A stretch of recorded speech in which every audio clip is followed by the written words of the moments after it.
Welcome to Penrose Learning, where we make understanding easy. You begin by confirming account access and grabbing a working Colab notebook. Do this now. Once signed in, create Focus Only Way. IPINB and enable drive mounting so files persist. Next, run the single pip install cell to add Focus Colab, Torch, and Transformers. This prepares the runtime.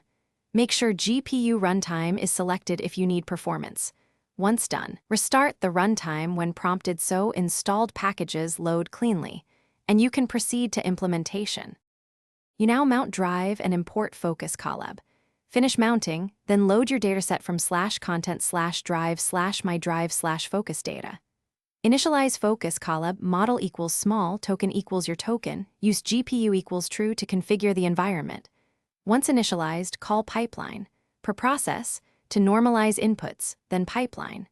Train epochs equals 3, batch size equals 16 to run the core training loop. While training, watch loss and validation metrics in the output cells.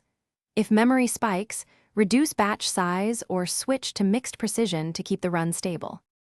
You finish by saving the trained artifact to Drive with pipeline. Save /content/drive/my drive/focus models/model.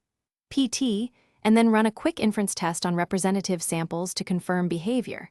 Once validated, export metrics and clear temporary files to conserve quota. If something breaks, inspect the last error trace, clear pip cache, and restart the Colab runtime, then rerun only the failing cells. A single key tip: if out of memory occurs, immediately reduce. Thanks for watching. If this was helpful, leave a like and consider subscribing. See you next time.